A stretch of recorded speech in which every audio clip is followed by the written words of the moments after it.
Hello guys, welcome to Fictional Vortex. So in this video, we will see what if Naruto was the primordial god of the heavens, the true father of all Olympians. Naruto x Hera x Hestia, Percy Jackson. If you enjoy these kinds of stories, don't forget to show us some love by hitting the like button and subscribing to the channel. Your support means the world to us. Now, let's start the story. Chapter 1, Awakening. The air at Camp Half-Blood crackled with energy. Percy Jackson ducked as a bolt of lightning split the sky, way too close for comfort. Something felt wrong, different from the usual godly temper tantrums he'd grown accustomed to. That's the third strike in 5 minutes. Annabeth shouted over the howling wind. Her blonde hair whipped across her face as she gripped her dagger. This isn't Zeus. Percy nodded, uncapping Riptide. The celestial bronze sword glowed in the darkness. Whatever it is, it's getting closer. The ground beneath them trembled. Not an earthquake, more like something massive was stirring deep below. Campers ran for shelter as the lake began to churn, water rising in spiraling columns that defied gravity. "We need to get everyone to safety," Percy said, already moving toward the younger campers. Chiron galloped up beside them, his face grim. "I've never felt anything like this. Not in 3,000 years. The sky fractured like broken glass, revealing a void beyond, not darkness, but something ancient. Primordial. Energy poured through the crack, golden and blue, swirling together in patterns that hurt to look at directly. "It's like the power is, searching for something," Annabeth whispered. At the center of camp, where the dining pavilion stood, the air itself tore open. Not a god stepping through, this was different. Reality folded inward, creating a perfect sphere of churning energy. "Everyone back," Chiron ordered, but his voice sounded distant, as if coming through water. The sphere expanded, contracted, and then burst outward in a silent explosion that knocked everyone to the ground. Where it had been, a figure now stood, a man with spiky blonde hair, strange whisker-like markings on his cheeks, and eyes that shifted between blue and red. He wore tattered remnants of orange and black clothing, and around his neck hung a crystal that pulsed with inner light. The stranger looked around, confused but not alarmed. When he spoke, his voice carried easily across the entire camp despite its casual tone. "Well, this isn't Konoha." Naruto Uzumaki, or at least, that's who he thought he was, took in the strange surroundings with growing curiosity. His last memory had been, what exactly? Fighting pain? No, that was ages ago. Something about a war. The details slipped away like water through fingers. Kids with weapons stared at him. Some kind of academy. But the energy here felt different, ancient but familiar somehow. A centaur approached cautiously. Naruto tilted his head. Weird, but he'd seen stranger. "I am Chiron, trainer of heroes," the centaur said. "Who, or what, are you?" Naruto scratched his head. "Name's Naruto. I'm..." He paused. What was he? Shinobi didn't quite feel right anymore. Just a guy who's really lost, believe it. The words came out in a language he didn't recognize yet understood perfectly. Weird. A kid with sea-green eyes stepped forward, sword still drawn. "How did you get past the camp's barriers?" "They're designed to keep out monsters and mortals." "Barriers?" Naruto laughed. "Didn't notice any." "I was." His brow furrowed. "Sleeping, I think. For a long time. Something woke me up." The blonde girl beside the boy narrowed her eyes. "Nothing just breaks through our defenses. Nothing except gods or titans." Naruto felt something stir inside him at those words. Not the Nine Tails, that connection felt distant now, transformed. This was different. Older. Memories trying to surface. "Look, I don't want trouble. Just trying to figure out where I am and why I'm here." He took a step forward. Instantly, dozens of weapons pointed at him. Naruto stopped, raising his hands with a grin. Easy.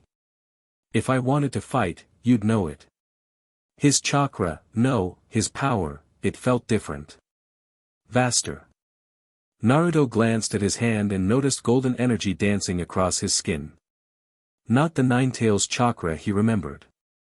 A tremor passed through the ground again. In the distance, thunder boomed. They're coming, Chiron said grimly. The gods have sensed you.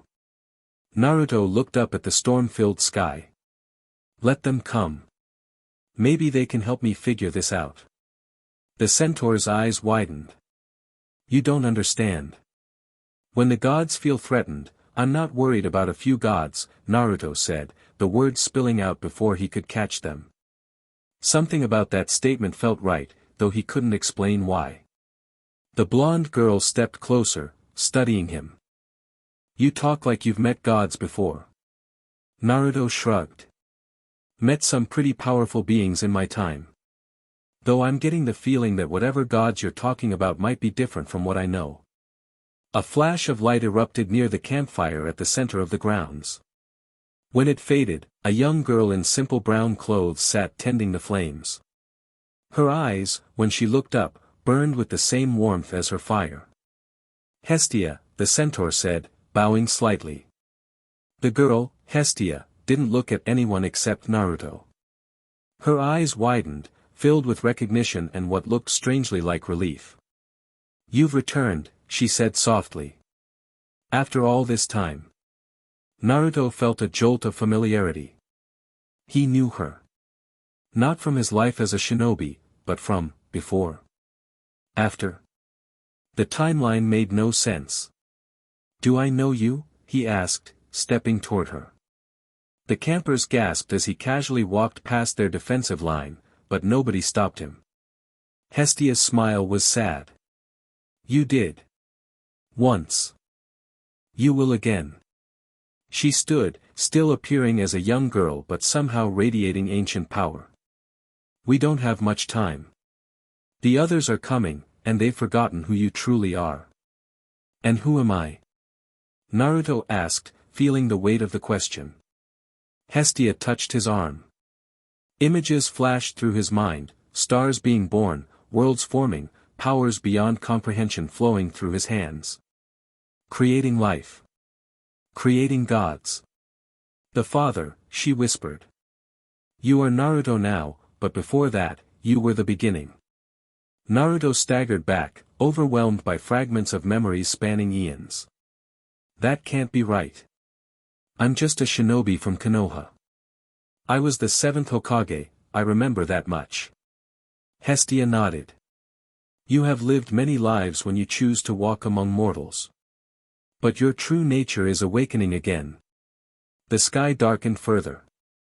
Multiple flashes of light signaled the arrival of more gods. They're coming, Hestia said urgently. You must prepare. They won't recognize you, not at first. Why do you remember when they don't? A flash of mischief crossed her young face. I tend the hearth. I see what others overlook. And you always had a soft spot for me. Before Naruto could respond, lightning struck the ground 20 feet away. When the blindness cleared, a powerfully built man with a beard stood there, electricity crackling around him. His eyes stormed with power and suspicion. Who dares intrude upon the domain of the gods? His voice boomed like thunder. Naruto felt something rise within him, irritation mixed with amusement and a strange fondness. Zeus, I presume. The name came to his lips naturally. Relax. I just woke up. Zeus's eyes narrowed. You know me, yet I do not know you. Identify yourself, intruder. More flashes of light. A man with a trident. A woman with calculating gray eyes. Others appearing in a semicircle, all radiating power, all focused on him. Naruto surveyed them, fragments of recognition sparking with each face. Names surfaced from the depths of memory: Poseidon, Athena, Apollo, Artemis, Ares. His children? The thought felt both foreign and familiar. I'm still figuring that out myself, Naruto answered honestly. But I'm not your enemy. That's not for you to decide, Zeus growled, raising his lightning bolt. Naruto sighed. Some things never changed, powerful beings jumping to violence. He'd seen it across countless worlds, countless timelines. I wouldn't do that if I were you, he advised casually. Zeus hurled his master bolt directly at Naruto's chest. The demigod campers scattered, taking cover. Chiron shouted a warning. Hestia didn't move, watching calmly. Naruto didn't dodge. He simply raised his hand. The bolt, capable of leveling mountains, stopped inches from his palm, suspended in midair. The lightning continued to crackle and writhe but couldn't advance. That was rude, Naruto said, examining the bolt with interest. Nice craftsmanship, though. The assembled gods stared in shock. Zeus's master bolt, his symbol of power, neutralized with casual ease. Impossible, Athena whispered. Naruto gently pushed the bolt back toward Zeus. It floated through the air, returning to its master's hand. Look, I get that you're protective of your camp and these kids. That's good. But attacking strangers isn't cool. Zeus looked at his bolt, then at Naruto, rage building in his expression. What manner of being are you? Naruto opened his mouth to answer when another presence arrived, not with a dramatic flash, but simply appearing as if she'd always been there. A regal woman in flowing white robes, her dark hair crowned with gold, her eyes holding both ice and fire. Hera. Unlike the others, she didn't look surprised or outraged. She looked expectant. When her eyes met Naruto's, there was recognition. Knowledge. Husband, Zeus addressed her without looking away from Naruto, this being has infiltrated the camp and resisted my power. What have your seers told you of this intrusion? Hera's voice was measured, betraying nothing. They have told me that an old power awakens. Older than Olympus. Older than the Titans. She stepped forward, moving past Zeus toward Naruto. Older than all of us. Zeus grabbed her arm. You know what this creature is? For the first time, Naruto felt a flash of genuine anger. The ground trembled beneath them, and the air pressure dropped dramatically. When he spoke, his voice carried harmonic undertones that made the gods flinch. Don't touch her like that. Zeus released Hera immediately, not out of obedience but instinctive self-preservation. The power emanating from Naruto in that moment had triggered something primal in all of them, fear. Hera's eyes widened slightly. She approached Naruto, stopping a few feet away. You don't remember everything yet, do you? She asked quietly. Naruto's anger faded as quickly as it had flared. Bits and pieces. Feelings more than facts. He studied her face. I know you. Not just know of you, I know you. She nodded once. You do. And in time, you'll remember how and why. Zeus stepped forward, lightning dancing between his fingers. Enough mysteries. Identify yourself, or face the combined might of Olympus. Naruto looked around at the assembled gods, at the demigod campers watching from a distance, at Hestia by her fire and Hera standing between him and conflict. These people, this place, it all held significance he couldn't yet grasp. My name is Naruto Uzumaki. Beyond that. He shrugged. I'm still figuring it out. But I'm not here to challenge you or take anything from you. Your mere presence challenges the order, Poseidon said, his trident gleaming. Power like yours does not exist outside our pantheons. Naruto smiled. Maybe I'm just passing through. You're not, Hestia said, drawing everyone's attention. You're home. Zeus rounded on her. You know this being. Hestia met her brother's gaze calmly. I remember what most have forgotten. Or chosen to forget. A rustle of discomfort passed through the gods. Naruto sensed old tensions, buried secrets. Perhaps this discussion should continue on Olympus, Hera suggested smoothly. Away from young years. Zeus looked ready to object, but the other gods were already nodding in agreement. Fine, Zeus said tersely. The intruder comes to Olympus for judgment. Naruto laughed. Judgment? I don't think so. I'll come as a guest or not at all. The gods bristled at his tone. Zeus's face darkened with rage. You dare dictate terms to the king of gods? Naruto locked eyes with him, and for a brief moment, allowed his true essence to surface. The air around him shimmered with golden light, reality itself bending slightly in his presence. When he spoke, it wasn't with hostility but simple fact. I'm not dictating anything. I'm just not interested in being judged by anyone. If you want to talk, we can talk. If you want to fight. He shrugged. I'd rather not, but I'll defend myself. The casual confidence, backed by the brief display of power, left an impact. Even Zeus hesitated. Hera placed a hand on Zeus's arm. We will receive him as a guest, she said firmly. The ancient laws of hospitality apply to all. Zeus glared but finally nodded. Very well. As a guest. For now. The gods began to disappear in flashes of light, returning to Olympus. Hestia lingered. I'll watch over things here, she told Hera. The children are frightened. Hera nodded, then turned to Naruto. Are you ready? For Olympus? Sure. He grinned. Always wanted to see what a real divine mountain looked like. Just before they vanished, Naruto looked back at the demigod campers. The black-haired boy, Percy, was watching him intently. Don't worry, Naruto called to him. I'm not here to make trouble for you kids. Percy's response followed him as they transported away, that's what they all say. Olympus was nothing like Naruto expected, yet somehow familiar. The massive white structures, the floating gardens, the impossible architecture, it resonated with something deep in his memories. I've been here before, he murmured as they materialized in a grand hall.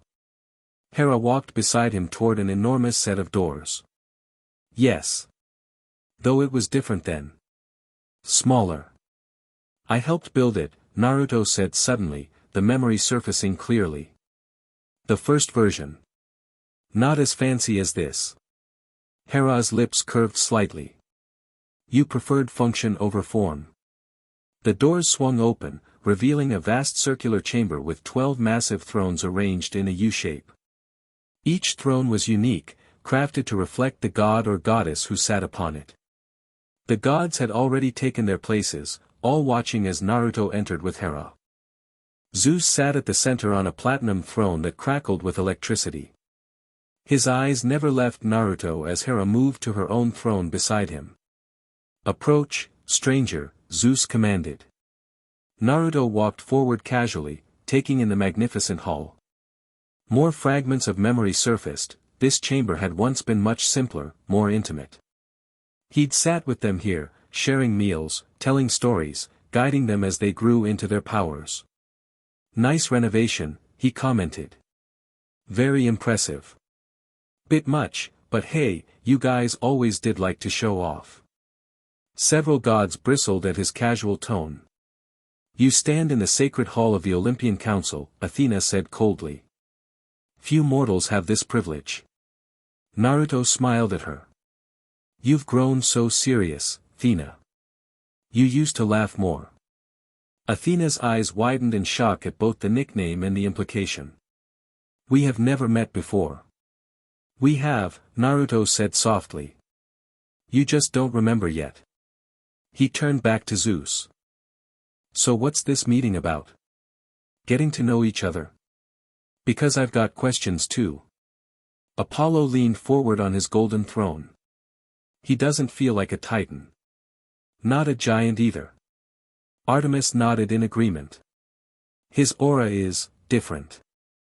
Older. Ancient, Hades spoke from a shadowy throne that seemed to have appeared without announcement. I sense no death in him. No cycle of rebirth. Whatever he is, he has never touched my realm. Zeus slammed his fist down, impatient with the observations. What are you? Speak plainly. Naruto sighed, looking around the room. Their faces triggered more memories, teaching them to control their powers, watching them grow from curious, frightened children into confident young gods. The pride he'd felt. The love. I'm still figuring that out, he admitted. But I think I'm something like your father. Stunned silence filled the hall, followed by outrage. Preposterous. Zeus thundered. Kronos was our father, and we destroyed him. And before Kronos? Naruto asked quietly. The primordials, Athena answered automatically. Gaia and Uranus, the earth and sky. Naruto shook his head. That's the story you know. But there was someone before them. Someone who shaped the primordial forces and gave them consciousness. He touched his chest. I think that was me. Or part of me. The gods exchanged glances, skepticism clear on their faces. If you were truly such a being, Poseidon challenged, why do we not remember you? Good question, Naruto said. Hera seems to remember. So does Hestia. All eyes turned to Hera, who met their stares with queenly composure. Is this true? Zeus demanded. Hera's voice remained even. There are memories that come with age and wisdom. Things I did not understand before but now begin to see clearly. Convenient vagueness, Ares growled. I say we just blast him and be done with it. Naruto laughed. You always were quick to fight, Ares. Got that from your father, he nodded toward Zeus, though you used to be more strategic about it. Ares bristled. Don't speak as if you know me, stranger. But I do know you, Naruto said, his voice softening. I know all of you. I was there when you took your first breaths, when you discovered your powers. His gaze swept the room, making eye contact with each god. Apollo, you were terrified the first time you made light. Thought you'd burn yourself up. Artemis, you called the first arrow you shot pointy stick for a month because you couldn't pronounce arrow properly. The twins stared at him, speechless. That proves nothing, Zeus insisted. These could be tricks, information gathered to deceive us. Naruto turned to him. You had nightmares about being swallowed like your siblings. For centuries, you wouldn't sleep in the dark. I used to create little balls of light that would float above your bed until you fell asleep. Zeus paled visibly. Enough, Hera said firmly. These revelations serve no purpose if his memories are still fragmentary. We gain nothing by antagonizing him. We gain nothing by humoring him either, Athena countered. If he possesses the power he claims, he represents a potential threat. Naruto crossed his arms. I'm not a threat to anyone who's not threatening others. Never have been, never will be. That's one thing that hasn't changed about me. Dionysus, who had been unusually quiet, studying Naruto with bloodshot eyes, finally spoke. There's something familiar about him. Like a dream you can't quite remember when you wake up. Precisely, Hera agreed. Our memories have been adjusted. The question is why? And by whom, Athena added, her analytical mind clearly racing. Naruto frowned, concentrating. I remember, going to sleep. A long sleep. There was a reason, something important. He closed his eyes, forcing the memories. A war. Not like the Titan War or the Giant War. Something bigger. I had to draw the danger away, to protect. His eyes snapped open, looking at the assembled gods. To protect you. My family. The sincerity in his voice gave even the most skeptical gods pause. If what you say is true, Poseidon said carefully, why return now? Something woke me up, Naruto replied. I don't know what yet. But it wasn't an accident. He turned to Hera. You know more than you're saying. All eyes shifted to the Queen of Gods. Hera's expression remained impassive, but Naruto could see the calculation behind her eyes. There have been disturbances, she admitted. Ancient powers stirring beyond our normal domains. I consulted the fates. Zeus straightened. You went to the fates without informing the council. Hera gave him a cool look. As is my right as queen. And what did they tell you? Athena pressed. They spoke of the first father's return. That the circle would soon be complete. Hera's gaze returned to Naruto. I didn't understand until now. Apollo's eyes suddenly glowed with prophetic light. When he spoke, his voice reverberated with multiple harmonics. The forgotten returns when chaos nears, father of gods through joy and tears, what was sundered shall be whole, when ninja heart meets divine soul. The light faded, and Apollo slumped slightly in his throne. Well, that was unexpected. A prophecy, Athena murmured. Directly referencing him. Naruto rubbed the back of his head. Great. More prophecies. Always loved those. His sarcasm was clear. Zeus stood from his throne, shrinking to human size as he approached Naruto. He circled him slowly, studying him with intense scrutiny. If, and I emphasize if, what you claim is true, what are your intentions now? Do you come to reclaim your supposed throne? To rule above us? Naruto snorted. I never wanted a throne. Still don't. That's not who I am. Then what do you want? Zeus demanded. Naruto considered the question seriously. To remember. To understand why I'm back. And. He looked around at all of them, to know my family again. His simple honesty seemed to affect even the most hostile gods. There was a shift in the atmosphere of the chamber. I propose, Hera said, rising from her throne, that we allow our guest time to recover his memories fully. We have nothing to lose by patience, and potentially much to gain. And if his recovered memories include plans to overthrow us? Ares challenged. Naruto laughed. If I wanted to overthrow anyone, I wouldn't need a plan. No offense. You claim much power, Zeus said stiffly. Perhaps a demonstration is in order. Several gods shifted uncomfortably. Testing an unknown entity of potentially primordial power was risky at best, catastrophic at worst. Zeus, Hera warned. No, it's okay, Naruto said easily.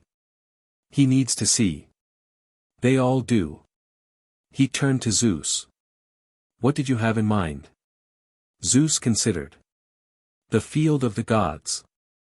A test of strength and skill. Naruto grinned, a flash of his old competitive spirit surfacing. Sounds fun. Lead the way. The field of the gods was an enormous arena floating separately from the main structures of Olympus, a place where divine beings could exercise their powers without constraint. The Olympians gathered in a viewing area while Zeus and Naruto stood at opposite ends of the field. The rules are simple, Athena announced. A test of power, not to destruction. The first to yield or become incapacitated concedes. Naruto rolled his shoulders, feeling excited despite the circumstances. This body remembered combat, loved it even. Works for me. Zeus removed his formal robes, revealing battle armor beneath. Lightning danced across his skin as he readied himself. Begin. The king of gods didn't hesitate, immediately hurling a barrage of lightning bolts that would have reduced a mountain to rubble. They streaked across the arena with blinding speed. Naruto didn't dodge. Instead, he raised one hand, creating a spiraling shield of energy that absorbed the lightning. But Zeus was already following his initial attack, teleporting behind Naruto with his master bolt aimed at his back. Without looking, Naruto caught Zeus's wrist. You're fast, he acknowledged, but telegraphing your moves. With a casual flick, he sent Zeus flying backward. The god recovered mid-air, summoning a massive storm above the arena. Wind, rain, and lightning converged into a single focused attack. Naruto's hands moved in familiar patterns, ninja signs from his shinobi days. But the energy responding to his commands was far beyond chakra. Reality itself bent around his fingers. Shadow Clone Jutsu. Dozens of perfect copies of Naruto appeared throughout the arena, each radiating the same immense power as the original. Zeus hesitated, momentarily confused by the multiplication. "Cool trick, right?" the Narutos said in unison. "One of my favorites." Zeus roared in frustration, unleashing his storm upon all the clones simultaneously. Many dispersed in puffs of smoke, but others began countering with techniques of their own, balls of swirling energy, elemental attacks that seemed to combine wind and light. From the viewing area, the gods watched in astonishment. "Impossible," Athena breathed. "He's matching Zeus blow for blow without effort." "He's holding back," Artemis observed quietly. "They both are." Hera said nothing, her eyes fixed on Naruto with an unreadable expression. On the field, Zeus had destroyed the last clone and now faced the original Naruto again. Both were unharmed, though Zeus was breathing harder. "Impressive distractions," Zeus acknowledged. "But mere tricks won't defeat the King of Gods." Naruto smiled. "Not trying to defeat anyone. Just showing you a fraction of what I can do."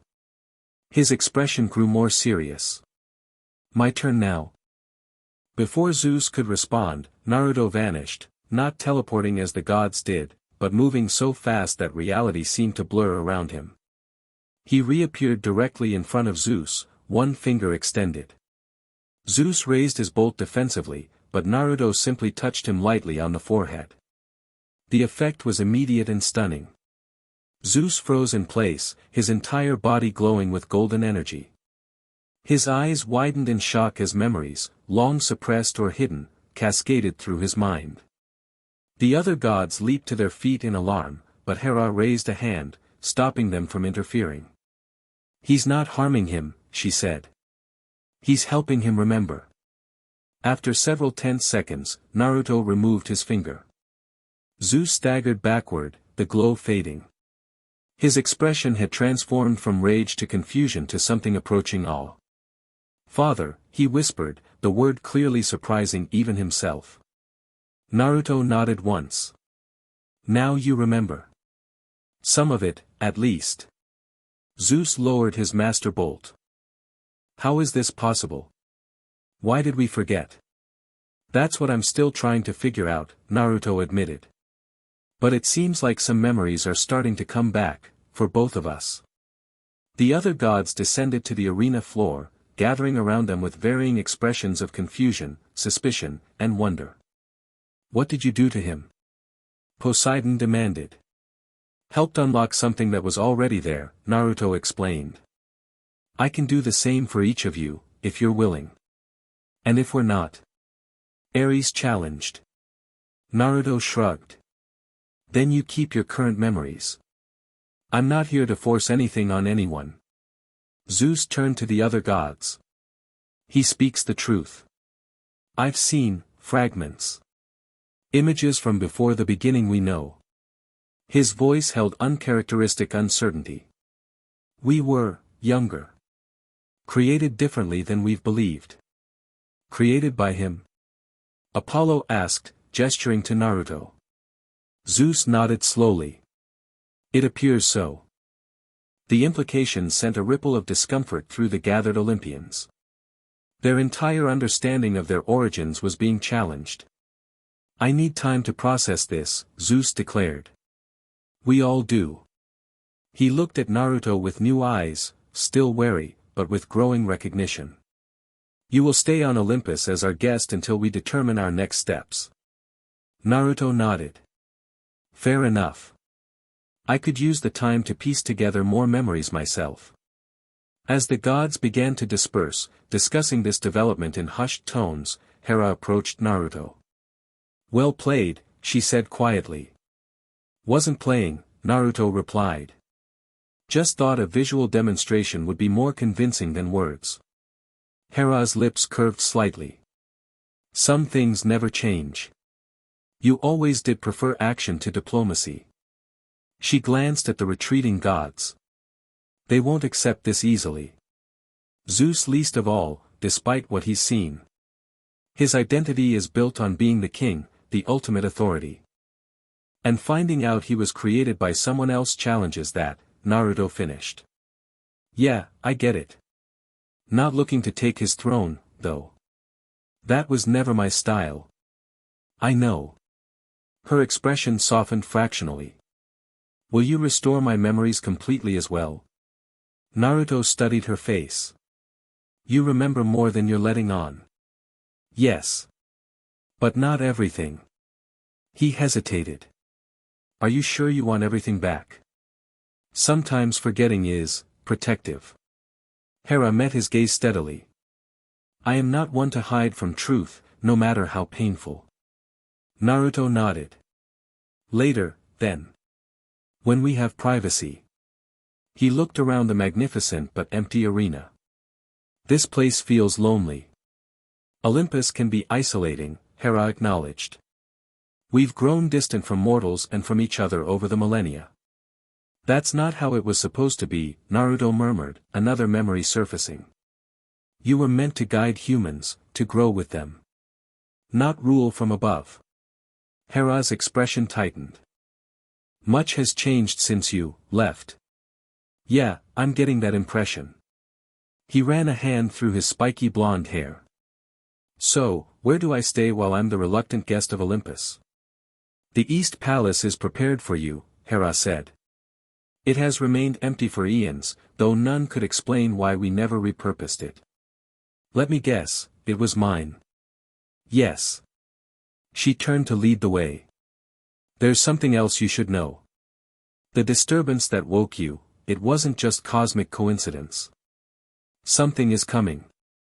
Something that has the fates themselves concerned. Naruto followed her. Something like what? That's the troubling part. Even they don't know precisely. They speak only of a void that hungers and the unraveling of creation's tapestry. Dramatic, Naruto commented. But not very specific. Indeed. They passed through floating gardens and under magnificent archways. Whatever it is, it prompted your awakening. The universe itself calling back its creator for protection. Naruto frowned. I don't think I created the universe. That feels bigger than me. Perhaps not all of it, Hera conceded. But our corner of it, certainly. Our pantheon, our realm. They stopped before a simple but elegant structure set apart from the grander palaces. Unlike the pristine white marble of the other buildings, this one was constructed of a warm, golden stone that seemed to glow with inner light. Home sweet home, huh? Naruto placed his palm against the door. It responded immediately, warm light spilling from the seams. I've ensured it remained untouched, Hera said. Something always prevented me from allowing others inside, even when I couldn't remember why it mattered. The door swung open, revealing a surprisingly modest interior. No grand throne room or excessive opulence, just open spaces, comfortable furnishings, and walls lined with scrolls and artifacts from countless civilizations. This feels right, Naruto said, stepping inside. Memories cascaded faster now, reading by the hearth, teaching young gods at the large table, mapping stars on the ceiling that shifted to show different realms. He turned back to Hera, who remained at the threshold. You've been here before. Many times. She inclined her head. I have. Were we? He hesitated, searching for the right words. Complicated, she supplied. As immortal relationships tend to be. Naruto laughed. That sounds about right. He gestured inside. Want to come in? Help me figure out more of these returning memories. Hera glanced back toward the main palace, then made her decision. She stepped inside, the door closing behind her. Zeus will be occupied with the council for hours, debating what to do about you, she said, anticipating his unasked question. We have time. Naruto walked to the center of the main room, where a circular pool filled with what looked like liquid starlight occupied the floor. He knelt beside it, his reflection shimmering strangely in its surface. I used this to watch over everything, he said, the memory clear. All the worlds, all the realms. Hera knelt beside him. The pool of creation. From here, you could see anywhere, touch any reality. Naruto dipped his finger into the liquid. It responded instantly, swirling with renewed vigor, colors dancing across its surface. Images began to form, places he recognized from his life as a shinobi, places from other worlds, other times. It still works, he murmured in surprise. Of course it does, Hera said. It's bound to your essence, not your physical form. Naruto looked at her, really looked at her for the first time since his awakening. Behind the queenly composure and cold beauty she presented to the world, he saw something familiar, a fierce intelligence, deep loyalty, and carefully guarded vulnerability. We were close, he stated rather than asked. Yes. But you married Zeus. A complex emotion crossed her features. When you disappeared, when the memories began to fade, alliances were necessary. Power structures formed. Zeus emerged as the leader. Naruto nodded slowly. I'm not here to disrupt your life, Hera. Or anyone's. That's not why I came back. I know. She reached out, her fingers hovering near his face but not quite touching. You never sought power for its own sake. That's what made you different from all the other primordial beings. Impulsively, Naruto caught her hand, pressing it against his cheek.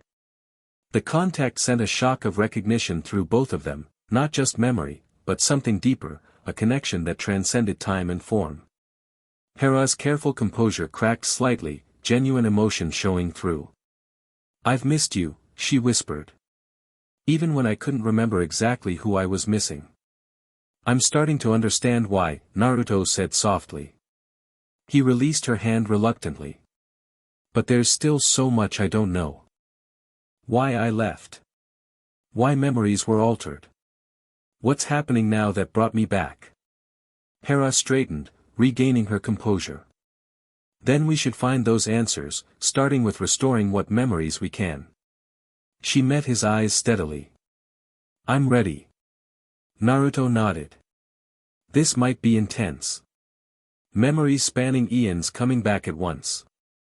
I am no fragile mortal, she reminded him with a touch of her usual regal pride. Definitely not, he agreed with a smile. He raised his hand to her forehead, focusing his energy. Here we go. His fingertips touched her skin, and golden light flowed between them. Hera gasped as millennia of suppressed memories cascaded through her consciousness, the creation of the gods, the early days of the pantheon, her relationship with the being who now called himself Naruto. When it ended, tears streamed down her face, though her expression remained resolute. Now you remember, Naruto said softly. Hera's voice, when she found it, held newfound strength and certainty. Everything, she confirmed. And I know what's coming for us. Percy Jackson sat by the campfire, unable to sleep after the day's events. The other campers had finally settled down, though hushed conversations about the strange blonde visitor continued in every cabin. You should rest, Annabeth said, sitting beside him. Gods know we'll need our energy for whatever comes next. Percy poked at the fire with a stick. Did you see how he just stopped Zeus's lightning bolt? Like it was nothing. I saw. Annabeth hugged her knees to her chest. Chiron's worried. He won't say it, but I can tell. What do you think he is? Really? Annabeth shook her head. I don't know. The myths never mentioned anything about a being before the primordials. But mythology is written by the winners, recorded by survivors. He seemed almost nice, Percy said, frowning. For an all-powerful whatever he is. The fire suddenly burned brighter, and Hestia's form appeared within the flames. The young goddess smiled gently at them. Perception can be misleading, she said. But in this case, your instincts serve you well, Percy Jackson. Percy and Annabeth straightened respectfully. Lady Hestia, they greeted. Is he really what he claims to be? Annabeth asked directly. The father of the gods. Hestia tended her fire thoughtfully. He is what he is, regardless of titles. But yes, before Zeus, before Kronos, before even the primordials as you understand them, there was Naruto. Why don't the gods remember him? Percy pressed. Some wounds are too painful to bear, even for immortals, Hestia replied. Sometimes forgetting is a mercy. What happened? Annabeth's curiosity couldn't be contained. Hestia looked up at the stars. A war unlike any you've seen. Not for power or territory, but for existence itself. He sacrificed himself to draw the enemy away, to give us time to grow strong enough to face what's coming. Percy felt a chill that had nothing to do with the night air. And what is coming?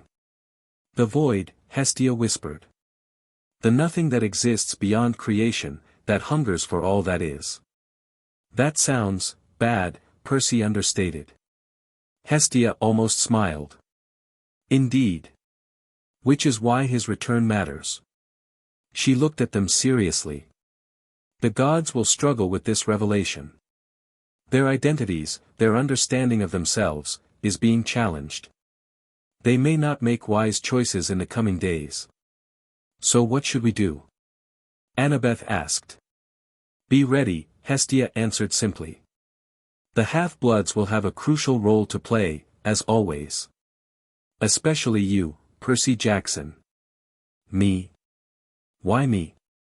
Because you remind him of himself, in ways you don't yet understand. Hestia's form began to fade back into the flames. Rest now. Tomorrow brings new challenges. As her presence vanished, Percy and Annabeth exchanged worried looks. Just once, Percy sighed, I'd like to meet a powerful being who doesn't cryptically hint that I'm crucial to some world-ending crisis. Annabeth squeezed his hand. Where would the fun be in that, seaweed brain? Across the camp, in the big house, Chiron stood at the window, watching the same stars Hestia had looked upon. His ancient eyes were troubled as he recalled legends older than even his long memory, whispered warnings about the time before time, when the void had nearly consumed all of creation. So it begins again, he murmured to himself. The oldest cycle returns. He thought of the strange visitor with the whisker marks and bright blue eyes. Not a god as he understood them, yet something both more and less. Something older, yet paradoxically younger in spirit. Something that, perhaps, represented their only hope against what was coming. Back on Olympus, in the ancient golden palace, Naruto sat with Hera by the pool of creation. Its surface showed disturbing images, cracks forming at the edges of reality, darkness seeping through, stars blinking out one by one. The void, Naruto confirmed grimly. It's found us again. Hera nodded. The final enemy. The hunger without end. I thought I'd drawn it far enough away. That you'd all have more time. You gave us thousands of years, Hera said. Time we used poorly, fighting amongst ourselves, playing politics with the mortal world. Naruto ran his hands through his hair in frustration. I still don't remember everything. How I fought it before. What worked and what didn't. You will, Hera assured him. The memories are returning faster now. Naruto looked up sharply. Hestia. She remembers everything, doesn't she? She never forgot. Hestia sees all that happens around the hearth, including the memories we discard and the truths we deny. Hera's voice held admiration for her sister. She kept the knowledge safe, waiting for your return. We should talk to her, Naruto decided. And I need to see those demigods again, especially the Sea Kid. There was something about him. Percy Jackson, Hera supplied. Son of Poseidon. Quite the troublemaker. Naruto grinned. My kind of kid, then. His expression grew serious again. If the void is returning, we don't have much time. The gods need to remember who they truly are, what they were created to be. Not squabbling rulers, but protectors of creation. They won't accept this easily, Hera warned. Especially not from you. Then I'll show them, Naruto said, determination filling his voice. Just like I showed Zeus today. Actions speak louder than words, that's one thing that stayed consistent across all my lives. He stood, looking out at the magnificent but flawed Olympus beyond the windows. His creation, twisted by time and ego into something both greater and lesser than he'd intended. Tomorrow, he decided. We begin tomorrow. Hera rose beside him. I should return before my absence is noted. Naruto nodded, though reluctance flashed across his features. Will you come back? Of course. Her formality slipped momentarily as she added, we have much to relearn about each other. After she departed, Naruto returned to the pool of creation, watching as images from across the cosmos flowed across its surface. Scenes from his past lives, as a shinobi, as a primordial being, as countless other incarnations he'd chosen to experience. Looks like I can't run from responsibility after all, he murmured to himself with a wry smile. No matter how many lifetimes I try. In the swirling liquid, a new image formed, a massive darkness approaching, consuming light, devouring reality itself. The void, his ancient enemy, coming to finish what it had started at the dawn of time. Naruto's eyes hardened with resolve as he whispered to the empty room, I'm ready this time. Chapter 2, Recognition. Naruto woke to sunlight streaming through windows that hadn't seen use in millennia. For a moment, he lay still, sorting through layers of memories, Konoha, the shinobi war, and beneath those, older remembrances of stars being born and gods taking their first breaths. Talk about identity crisis, he muttered, swinging his legs over the bed. His chambers in the Golden Palace remained exactly as he'd left them, whenever that had been. Scrolls lined the walls, artifacts from countless civilizations sat on shelves, and a set of peculiar weapons hung on the far wall. Naruto approached them, drawn by familiarity. Three-pronged kunai, but different from the flying thunder god weapons he remembered from his shinobi days. These gleamed with celestial energy, symbols etched along their blades that no mortal language could capture. Star-forged, he murmured, the memory surfacing as his fingers closed around one. From the heart of a dying sun. The weapon hummed in response, recognizing its creator. Naruto spun it experimentally, the balance was perfect, the weight comforting in his hand. Without thinking, he flicked his wrist, sending the kunai across the room where it disappeared into a flash of golden light before reappearing in his other hand. Still got it, he grinned. A knock at his door interrupted his rediscovery. Enter, he called, slipping the kunai into a holster that materialized at his thigh. The door opened to reveal not Hera as he'd half expected, but Hestia. The goddess entered in her preferred form of a young girl, though her eyes held ancient wisdom. You're up early, she observed. Lots on my mind, Naruto replied. Thanks for keeping an eye on things while I was away. Hestia's smile was warm. Someone had to remember. The hearth preserves what others discard. Naruto knelt to her eye level. Why didn't you tell them about me before now? Would they have believed me? She shook her head. They needed to see you. Experience your presence. Some truths cannot be told, only discovered. Fair point. He glanced around the room. So what's the situation this morning? Zeus call for my execution yet? The council debated through the night. Amusement flickered in her eyes. Divided, as always. Zeus is, processing. Poseidon is curious. Athena demands proof. Ares wants to challenge you. Sounds about right. Naruto stood. And Hera? Playing her cards close, as she always does. But her eyes betray her when she speaks of you. Hestia gave him a knowing look. She remembers more than she admitted to the others. Naruto nodded. We talked last night. I helped restore some of her memories. Good. You'll need allies. Hestia's expression grew serious. The void grows closer.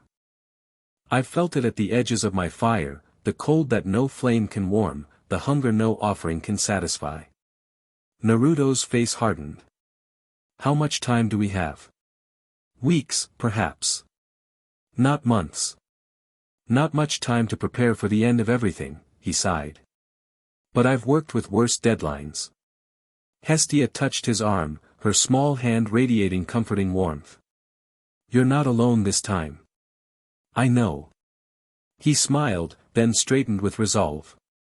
First things first. I need to speak with Zeus again, all of them, really. And then I want to visit that camp. There's something about those demigods, especially the Sea Kid. Percy Jackson, Hestia said. He has a knack for being at the center of world-changing events. My kind of person, Naruto grinned. Can you arrange a meeting with the council? Hestia tilted her head. They're already gathering. Word of your conversation with Hera has spread. They're concerned. Naruto raised an eyebrow. Concerned how? They fear you've compromised their queen, Hestia said diplomatically. Zeus especially. Great. Naruto ran a hand through his spiky hair. Politics. Some things never change, no matter which world you're in. The throne room buzzed with tension when Naruto arrived. The 12 Olympians sat in their massive chairs, smaller gods and goddesses standing around the perimeter. All conversation died when he entered. Naruto walked forward casually, hands in his pockets, taking his time to meet the eyes of each god and goddess. Some looked away. Others stared back defiantly. Zeus spoke first, his voice deliberately controlled. You've been busy, Naruto Uzumaki. Or whatever your true name is. Naruto works fine, he shrugged. Been using it a while now. You restored Hera's memories without council permission, Zeus continued. An intrusion into the mind of the Queen of Olympus.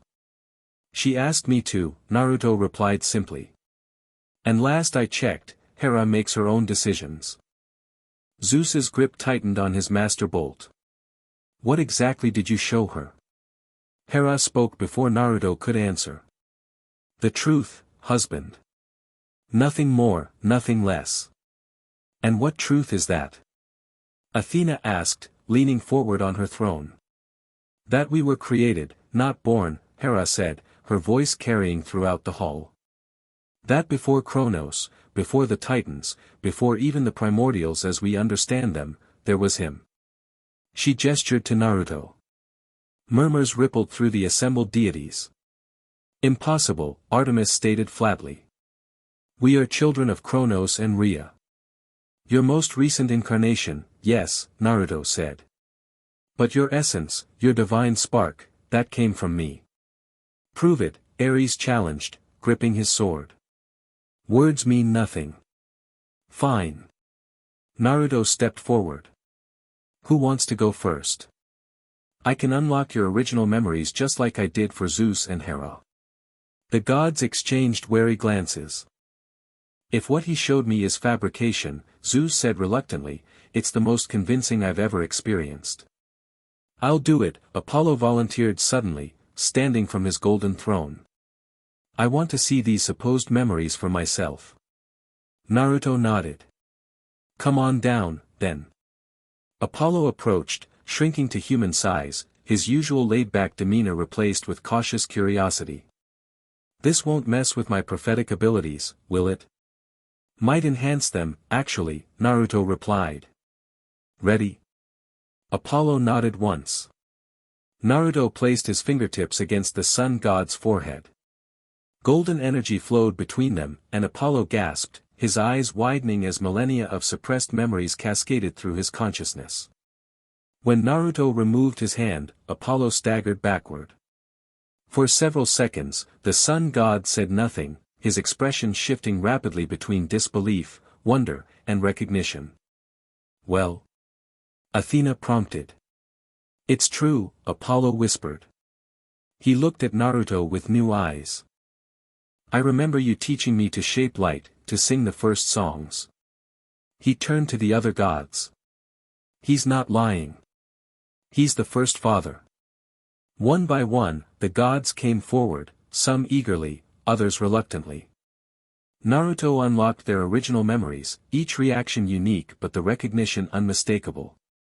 Athena wept silently. Poseidon laughed in wonder.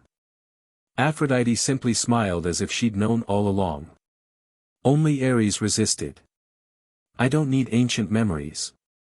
What matters is power, here and now. Always the stubborn one, Naruto sighed. Some things really don't change.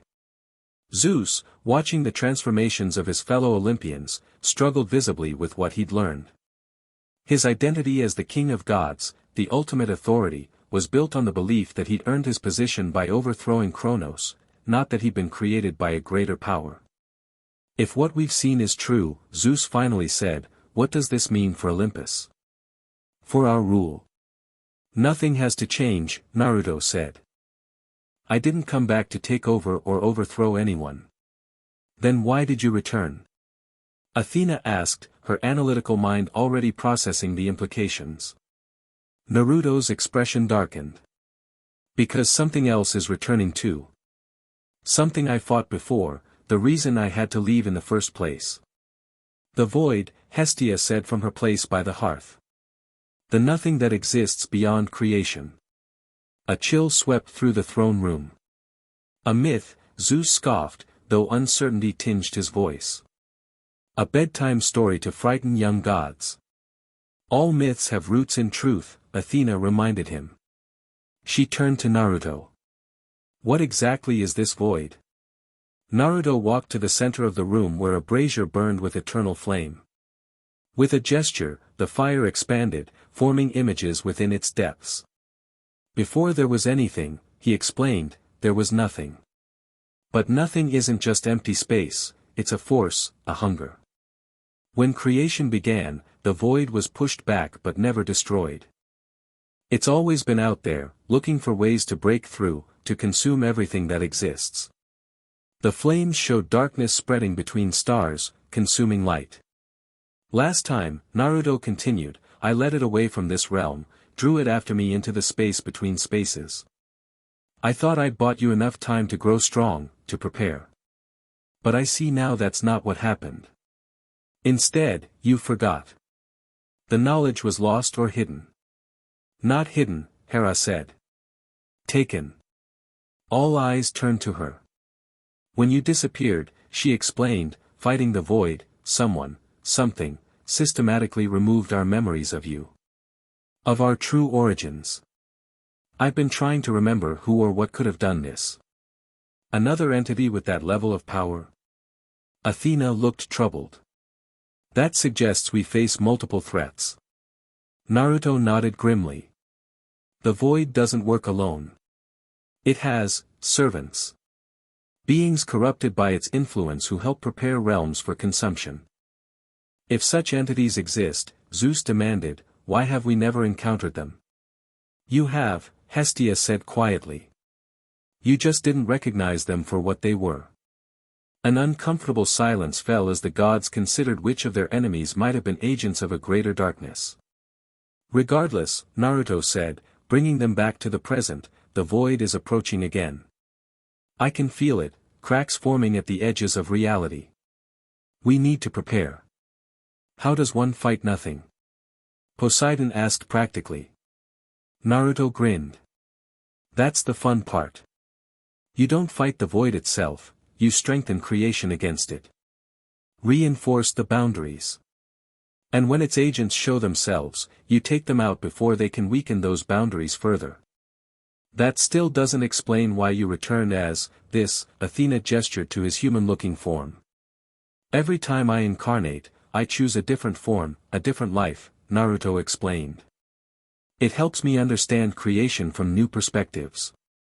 This time, I lived as a shinobi, a kind of warrior monk from another realm. The lessons I learned there might be crucial for what's coming. What lessons? Ares asked skeptically. That true strength comes from bonds with others. That protecting what you love makes you stronger than fighting for yourself. That never giving up can overcome almost any obstacle. Naruto's blue eyes gleamed with conviction. And that shadow clones are really, really useful. Apollo laughed, the first genuine mirth in the tense chamber. He hasn't changed that much. So what's our next move? Artemis asked, practical as always. First, I need to visit Camp Half-Blood, Naruto said. Your demigod children will be crucial in what's coming. Zeus frowned. Why involve the Half-Bloods? This is a matter for gods. Because they're your connection to humanity, Naruto replied simply. And humanity is what the void wants most, all those billions of creative, chaotic souls. The Half-Bloods stand between two worlds, which makes them perfect for strengthening the boundaries. Before Zeus could object further, Naruto turned to address all of them. I know this is a lot to take in. Your memories are returning, but trust is earned, not given. So test me. Challenge me. Ask your questions. I've got nothing to hide. His directness seemed to ease some of the tension in the room. Gods began asking questions about their creation, about Naruto's other incarnations, about the nature of the universe itself. He answered candidly, each response triggering more memories among the Olympians. Through it all, Hera watched silently from her throne, her eyes never leaving Naruto.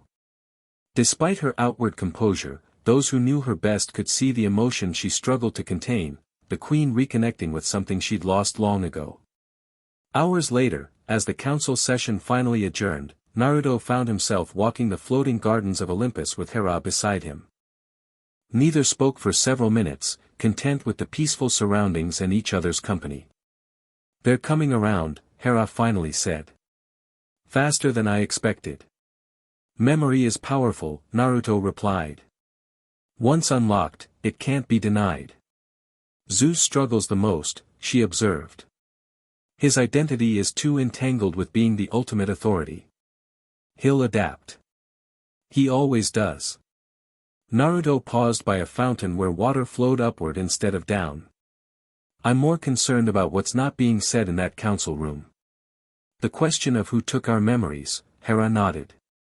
And why? Exactly. Someone powerful wanted me forgotten.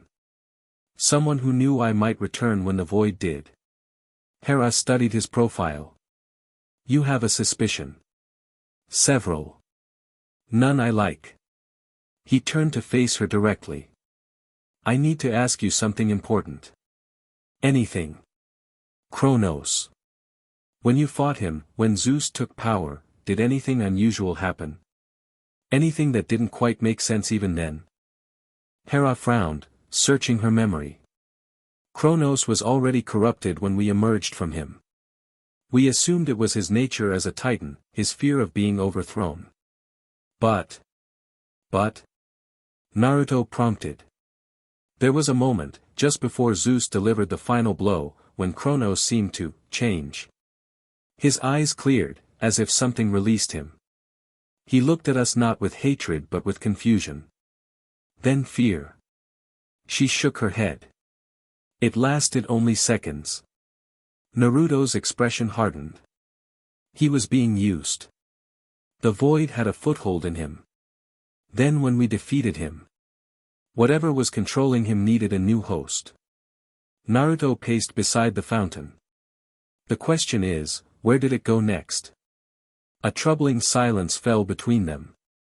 There's something else you should know, Hera said after a moment. The Titans are stirring again.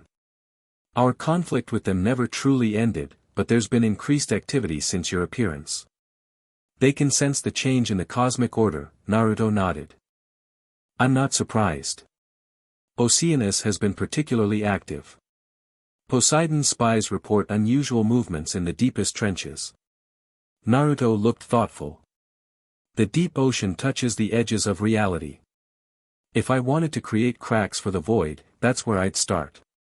Should we confront him? Not yet. First, I need to visit the camp. There's something about those demigods, a piece of the puzzle I'm missing. Hera touched his arm lightly. I'll arrange transport. Zeus has granted permission, reluctantly, for your visit. Naruto caught her hand before she could withdraw it. Thank you, he said simply.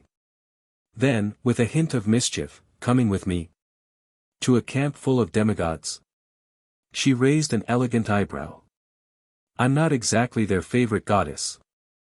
Perfect time to change that impression, then, he grinned. Besides, I could use someone to explain all the modern stuff I'm still figuring out. What's a tick-tock? Some kind of clock. Hera almost smiled. You truly haven't changed. Sure I have. I'm way more handsome now. This time she did smile, brief but genuine. I have duties here. But. She hesitated, I will join you this evening. There are matters we should discuss privately. Naruto nodded, serious again. The camp, then Oceanus. We're running out of time. As they parted, neither noticed the raven perched on a nearby column, its eyes glinting with unnatural intelligence as it watched their interaction before flying away toward the mortal world below. Percy Jackson was having a perfectly normal day of training, if you considered fighting 3 animated suits of armor while blindfolded, normal. He ducked under a sword swing, feeling the air displacement rather than seeing it, and countered with a strike that sent the armor clattering apart. Not bad, Jackson, Clarice called from the sidelines. Still sloppy on your left guard, though. Thanks for the constructive criticism, Percy panted, removing his blindfold as the remaining armors retreated. Always appreciate, he stopped mid-sentence as the entire camp suddenly went quiet. Following everyone's gaze, he turned to see a familiar blonde figure walking down from Half-Blood Hill, hands in his pockets, whisker marks visible on his cheeks. Naruto had returned. Chiron cantered forward to meet him. Lord Naruto. We didn't expect you back so soon. Just Naruto is fine, he replied easily. Not big on the Lord stuff. Demigods gathered around, maintaining a respectful distance but obviously curious. After yesterday's dramatic entrance and departure, the mysterious visitor had been all anyone could talk about. I heard you had quite the reunion on Olympus, Chiron said diplomatically. Naruto laughed. You could say that. Lots of family drama. Some lightning bolts thrown around. The usual. Percy stepped forward. So is it true? What Hestia told us. You're like, the original god. The one who made the Olympians. Annabeth elbowed him. Percy. You can't just ask someone if they're the primordial creator. It's cool, Naruto waved off her concern. And yeah, it's true. Though I wouldn't call myself a god exactly. More like, something else that gods came from. The campers murmured among themselves, some looking odd, others skeptical. Why come back to camp? Percy asked. No offense, but shouldn't you be up on Olympus planning how to save the world or whatever? That's exactly why I'm here, Naruto said, his expression growing more serious. This camp, you half-bloods, you're going to be crucial in what's coming. Here we go again, Percy muttered. Another only you can save the world speech. To his surprise, Naruto laughed. I get it. Been there myself more times than I can count. Always some prophecy or destiny hanging over your head, right? Percy blinked. Yeah, actually. The difference is, I'm not here to dump responsibility on you and disappear. Naruto looked around at the gathered demigods. I'm here to fight alongside you. To teach you what you need to know. Teach us what? Clarice challenged. Naruto's eyes sparkled with mischief. How about I show you instead? He turned to Percy. You up for a friendly spar? Before Percy could answer, Annabeth cut in. You want to fight Percy? No offense, but wouldn't that be unfair? Completely unfair, Naruto agreed cheerfully. For both of us. I'm still getting used to this realm's physics, and Percy's got home field advantage with all this water around. He gestured to the nearby lake. Percy found himself grinning despite his reservations. Something about Naruto's casual confidence was infectious. Sure, why not? I could use the practice for when the next world-ending threat shows up. Which, according to Hestia, is basically now. Smart kid, Naruto nodded. Let's head to the lake. As they walked, demigods falling in behind them like an impromptu parade, Chiron trotted alongside Naruto. Is this wise? The centaur asked quietly. Percy is powerful, but you're. Exactly why I need to see what he can do, Naruto replied in an equally low voice. There's something about him, about all these half-bloods, but him especially. Something familiar that I can't quite place. They reached the lake shore, and Percy stepped confidently to the water's edge, riptide drawn. Rules? He asked. Don't kill each other, Chiron suggested dryly. Works for me, Naruto agreed, stretching casually. Otherwise, go all out. Don't hold back on my account. Percy nodded, then closed his eyes briefly, connecting with the lake. When he opened them, water was already swirling around him, responding to his will. Whenever you're ready, he called. Naruto simply stood there, hands still in his pockets, looking completely relaxed. Percy didn't wait. He sent a massive wave crashing toward Naruto, large enough to sweep away a small building. Naruto didn't dodge. Instead, at the last possible moment, he extended one hand. The wave split around him, not a drop touching his orange and black clothing. Nice control, Naruto commented. But you're thinking too directly. Water isn't just about force. Percy didn't waste time being shocked. He pulled moisture from the air itself, forming ice spears that shot toward Naruto from multiple angles. This time Naruto moved, weaving between the projectiles with fluid grace that seemed almost impossible. Where he couldn't dodge, he tapped the ice spears with a finger, transforming them instantly back to water that splashed harmlessly to the ground. Better, Naruto nodded. Creative application. The demigods watching gasped and murmured. Nobody had ever seen Percy's attacks neutralized so casually. Percy gritted his teeth and summoned his largest water construct yet, a massive hand rising from the lake, large enough to simply grab Naruto. It closed around the blonde figure. Only for Naruto to disappear in a puff of smoke. Shadow clone, the real Naruto's voice came from behind Percy. Useful technique. Percy whirled, slashing with riptide, but Naruto was already gone, now standing on the surface of the lake itself. My turn? Naruto asked with a grin. Percy braced himself, drawing more water around him as a shield. Naruto made a simple hand sign. Shadow Clone Jutsu. Instantly, 50 perfect copies of Naruto appeared, surrounding Percy on all sides. Each one performed different hand signs, and Percy found himself facing attacks of every element, water, fire, earth, wind, and lightning, all converging on him simultaneously. Percy had only one option. He dove into the lake, his natural environment, where his powers were strongest. Underwater, he prepared to counterattack, only to find Naruto already there, standing on the lakebed as if gravity worked differently for him. Water's my element too, Naruto said, his voice perfectly clear despite being underwater. Well, all elements, really, but water's special. It adapts, flows around obstacles, finds new paths. Like you. Percy attacked again, using the entire lake as his weapon, creating whirlpools and pressure waves. Naruto countered each one, not with greater force but with subtle redirections, turning Percy's own power back on itself. After several minutes of intense exchange, Percy realized something crucial: Naruto wasn't trying to win. He was testing, probing, analyzing Percy's abilities with genuine interest. Percy burst back to the surface, Naruto following casually, still dry despite being underwater moments before. The watching campers cheered at the spectacular display. Had enough? Naruto asked. Percy nodded, catching his breath.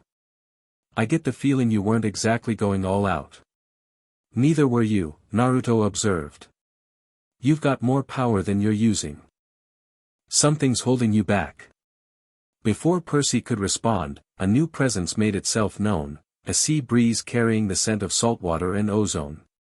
The campers parted as Poseidon himself walked toward them, trident in hand, dressed casually in khaki shorts and a Hawaiian shirt. Dad? Percy said, surprised. What are you doing here? Watching my son test himself against the first father, Poseidon replied, his eyes fixed on Naruto. An educational experience for us all. Naruto and Poseidon regarded each other for a moment before both broke into grins simultaneously. You've raised a good kid, Naruto said. Strong. Smart. Heart in the right place. He takes after his mother, Poseidon replied modestly, though pride shone in his eyes. I'm standing right here, Percy reminded them. Naruto laughed. Sorry, Percy. God thing, talking about people like they're not present. Bad habit. He turned serious. But I meant what I said. You've got rare potential. All of you do, he added, looking at the gathered demigods. Potential for what? Annabeth asked, stepping forward. To strengthen the boundaries, Naruto explained. Half-bloods exist between worlds, mortal and divine. That gives you a unique connection to the fabric of reality itself. That doesn't sound ominous at all, Percy muttered. You've told them about the void? Poseidon asked Naruto. Hestia did, apparently. Naruto looked out at the campers. The short version is this, there's something coming. Something that wants to unmake everything. Gods, mortals, the world itself. I've fought it before, but this time, I can't do it alone. Why us? Clarice demanded. Why not just the gods? Because gods are fixed in nature, Naruto explained. Powerful, yes, but constrained by what they are. Demigods are adaptable. You can change, grow, become more than what you started as. That's crucial for what's coming. What exactly do you need us to do? Percy asked. Before Naruto could answer, the ground trembled beneath them. Not an earthquake, something else. The lake water receded suddenly, pulling back as if drawn by an immense force. Incoming, Poseidon warned, gripping his trident. The lake's surface bulged upward, water swirling into a massive funnel. From within emerged a figure, an ancient being with blue-gray skin, white hair like seafoam, and eyes that shimmered like abalone shells. Oceanus, Poseidon growled. The titan of the seas surveyed the gathering with cold eyes. Poseidon. Always where you don't belong. His gaze shifted to Naruto, narrowing with recognition and hatred.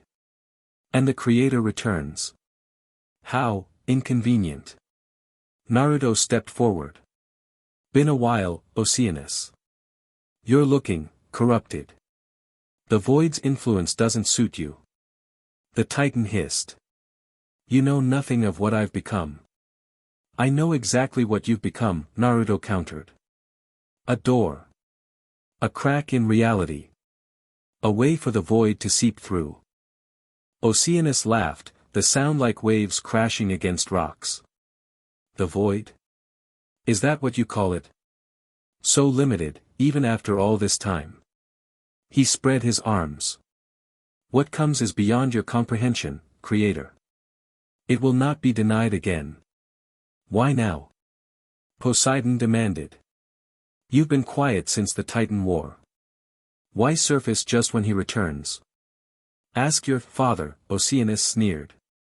He knows what he condemned us to when he chose your kind over ours. Naruto's eyes narrowed. I never chose anyone over anyone. I created different beings for different purposes. The Titans were meant to shape the physical world, the gods to guide consciousness within it. Lies. Oceanus roared, the lake churning violently around him. You abandoned us to the darkness. Left us to its whispers while you played favorites with your precious Olympians. The darkness found you because you invited it, Naruto replied evenly. You were jealous of what came after you, so you listened when it offered you more power. The Titan's form seemed to flicker, something darker momentarily visible beneath his physical appearance. Jealousy? No. Recognition of superior nature. The void doesn't destroy, creator. It elevates. Transforms.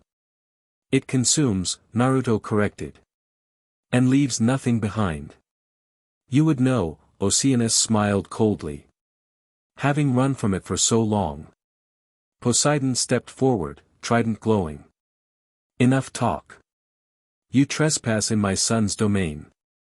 Your son. Oceanus looked at Percy with new interest.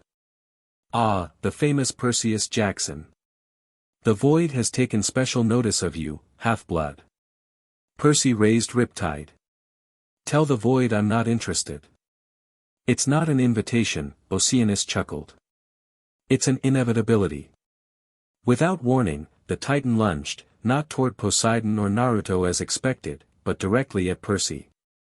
Water tendrils solidified into weapons, slashing toward the demigod from all directions. Percy braced himself, but before the attack landed, Naruto appeared between them, golden energy radiating from his palms. The water weapons disintegrated on contact. Bad move, Naruto said quietly, his blue eyes shifting to red, pupils elongating to slits. Really bad move. Oceanus backed away, genuine fear flickering across his ancient features. This isn't the final confrontation, creator. Merely, an introduction. The Titan dissolved into seawater, his presence vanishing from the lake. But his voice echoed one last time, we'll be seeing each other again soon. All the pieces are returning to the board. As the lake settled back to normal, the demigods stood in stunned silence. Poseidon and Naruto exchanged grim looks. He's further gone than I thought, Naruto said. The corruption is nearly complete. What did he mean about the void taking special notice of Percy? Poseidon asked, concern evident in his voice. Naruto frowned. I'm not sure. But I have a theory. He turned to Percy. Your connection to water, it's not just power over the element. You understand it on a fundamental level, don't you? Its nature, its essence. Percy nodded slowly. I guess so. It's like, water talks to me, in a way. Exactly. Naruto looked thoughtful. The boundaries between realms are thinnest where elements exist in multiple states simultaneously. Water is the most versatile, liquid, solid, gas, even the plasma state in certain conditions. It bridges worlds naturally. And Percy's connection to water makes him what? A bridge? Annabeth asked, concern for her boyfriend evident in her voice. More like a key, Naruto said. Someone who could, theoretically, strengthen the boundaries, or break them down completely. Percy looked uncomfortable. Great. Another special destiny. Just what I needed. Not just you, Naruto assured him. All of you have potential roles. Each demigod represents a different aspect of reality. He looked around at the gathered campers. Fire, wisdom, growth, battle, love, each divine aspect reinforces the fabric of existence in its own way. So what now? Chiron asked. Oceanus clearly won't be the last to come. Now, Naruto said decisively, we train. Differently than you have before. He created a shadow clone with a casual hand sign. My clone will start working with you immediately on new techniques, ways to channel your divine heritage more effectively. And you? Poseidon asked. I need to check something in the deep ocean. Where Oceanus came from. Naruto turned to the sea god. Care to join me? Could use a guide in your territory. Poseidon nodded. Percy should come too. Dad, he's right, Naruto interrupted. If the void is targeting you specifically, better to understand why. Plus, 3 water affinity users are better than 2. Percy sighed but nodded. When do we leave? Now, Naruto and Poseidon said simultaneously.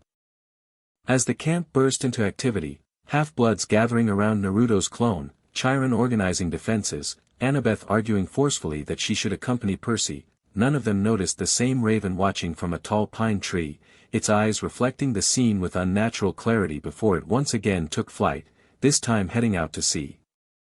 The deepest part of the ocean should have been pitch black, the pressure crushing.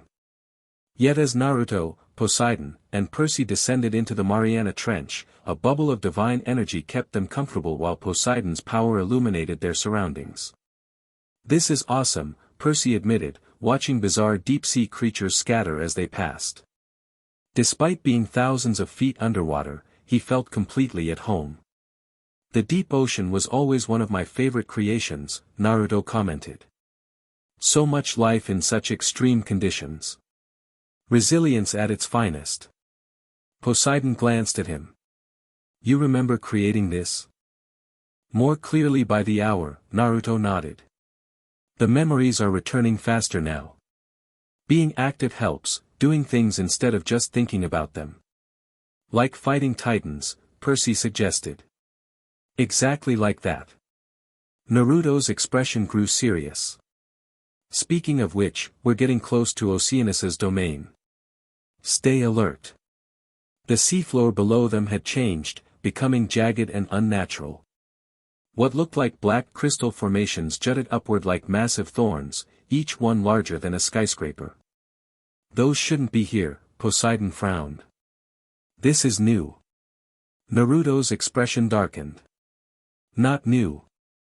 Ancient. Void crystals, solidified nothingness. They're spreading. Percy stared at the bizarre formations. Despite being clearly visible, looking directly at them hurt his eyes, as if his brain couldn't quite process what it was seeing. What do they do? They're like anchors, Naruto explained. Points where the void gains stability in our reality. Each one makes it easier for more to form. Can we destroy them? Poseidon asked, gripping his trident. Not directly. They exist partially outside normal reality. But Naruto studied the nearest formation. We can seal them, prevent their spread. How? Percy asked. Naruto created a shadow clone. Like this. The clone dove toward the crystal, hands forming complex signs. As it reached the black surface, the clone transformed itself into pure energy, wrapping around the crystal in glowing chains of golden light. The darkness within the crystal seemed to struggle against the restraints before gradually subsiding. One down, Naruto said. About 100 to go. You'll exhaust yourself creating that many clones, Poseidon observed. Naruto grinned. Fortunately, I've got practically unlimited chakra, energy, he clarified for Percy's benefit. But you're right, we need a more efficient approach. He turned to Percy. That's where you come in. Me? I can't do what you just did. No, but you can learn something similar. Naruto placed a hand on Percy's shoulder.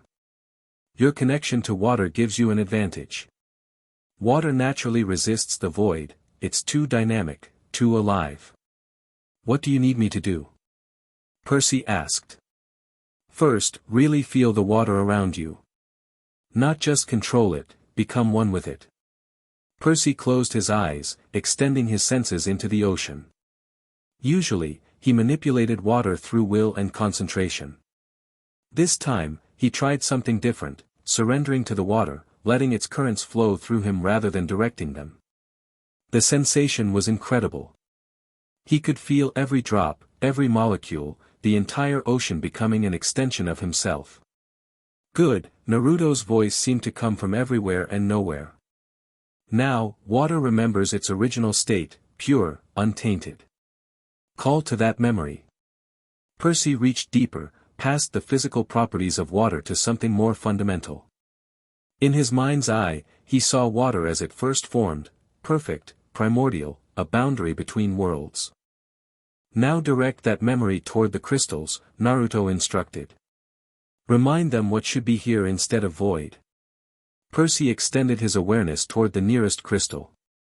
Instead of attacking it directly, he encouraged the water around it to remember its true nature, to reject the foreign intrusion. The ocean responded. Water swirled around the crystal, not violently but persistently, each molecule reasserting the natural order. Slowly, the black crystal began to shrink, its surface cracking as water seeped inside. It's working! Percy exclaimed, eyes still closed in concentration. Don't stop, Poseidon urged, adding his own power to his son's effort. The crystal continued to shrink until, with a sound like shattering glass that somehow produced no noise, it collapsed into dust that the currents quickly dispersed. Percy opened his eyes, breathing hard but exhilarated. That was incredible. Naruto nodded approvingly. You're a natural. Most beings take centuries to learn that technique. What exactly did I just do? You reminded reality what belongs here and what doesn't, Naruto explained. It's one of the most fundamental powers, the ability to reinforce the proper order of things. Can I teach this to the other demigods? Percy asked. Different versions, yes. Each would need to connect with their own divine aspect, but the principle is the same. Naruto looked at the remaining crystals. For now, though, let's clear out this infestation. The three worked systematically through the field of void crystals. Percy destroyed the smaller ones using his new technique. Naruto handled the largest with his clone sealing method. Poseidon guarded them against the increasingly hostile sea creatures that seemed drawn to their activities, beings that looked like normal marine life but moved with unnatural coordination and had eyes that glowed with malevolent darkness. Corrupted, Poseidon explained grimly after driving back a school of fish that moved like a single organism. The void's influence spreads through living things first. Hours later, they had cleared most of the field. Percy was exhausted but satisfied, his understanding of his own powers fundamentally changed by the experience. Just one more, Naruto said, approaching the final crystal, larger than the others, pulsing with dark energy. As they neared it, the water around them suddenly chilled. Currents reversed direction, swirling violently. We've got company, Poseidon warned, raising his trident. From behind the crystal emerged Oceanus, but changed from their earlier encounter. The Titan's skin had darkened to obsidian, cracks running across his surface that revealed not blood but void-like emptiness beneath. His eyes were black pits, and when he spoke, his voice echoed as if coming from multiple throats. Impressive cleanup, he said. But futile. For every anchor you destroy, we place 10 more across the world. We? Percy asked. Oceanus smiled, revealing teeth like black diamonds. The void has many servants now. Gods, titans, monsters, all who recognize the inevitable. Nothing's inevitable except my foot kicking your corrupted butt, Naruto replied cheerfully. Surrender, Oceanus. Let me help you. The corruption can be reversed if you want it to be. The Titan laughed. Help me. Return me to what, servitude? Irrelevance? I am becoming something greater than you ever allowed us to be. You're becoming nothing, Poseidon corrected. A hole in reality, nothing more. You lack vision, brother, Oceanus told Poseidon. Always content with your small domain, your limited perspective. He turned to Percy. But you, nephew, you could be so much more. Join us willingly, and your transformation will be painless. Fight, and suffer like the rest. Percy raised Riptide. I'll take option 3, kicking your ass back to whatever void you crawled out of. Your choice, Oceanus sighed theatrically. A pity. The Titan attacked without further warning, but not with water as before. Instead, tendrils of pure darkness extended from his body, cutting through the water with impossible sharpness. Percy dodged, countering with his own water control, but his attack seemed to pass through Oceanus without effect. The Titan was becoming less physical by the moment, transforming into something that existed partially outside normal space. He's transitioning. Naruto called out. We need to anchor him to this reality before he escapes. Poseidon thrust his trident forward, divine energy lancing toward Oceanus. It struck the Titan, momentarily disrupting his transformation. Percy! Naruto shouted. Like we practiced, remind him what he really is. Understanding immediately, Percy focused on the water surrounding Oceanus, infusing it with the memory of the Titan's true nature, not this corrupted shadow, but the ancient god of the seas he had once been. Oceanus screamed, his form flickering between corruption and his original appearance. Stop! You don't understand what you're rejecting. The power, the freedom, it's not freedom, Naruto said, moving closer. It's extinction. The First Father's hands blurred through signs, golden energy gathering around him. Percy, Poseidon, hold him in place. Father and son combined their powers, creating a swirling prison of water currents that temporarily contained the struggling Titan. Naruto thrust both palms forward, sending a beam of pure golden light into Oceanus's chest. The Titan's scream echoed through the deep ocean, black corruption burning away under Naruto's attack. For a moment, Oceanus's true form shone through, ancient but noble, powerful but balanced, as he had been before corruption. Remember who you are, Naruto urged. What you were created to be. Oceanus's expression shifted through rage, confusion, and finally, brief recognition.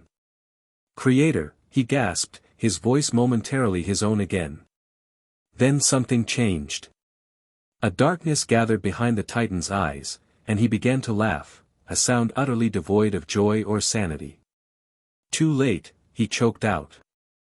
I'm already gone. We all are.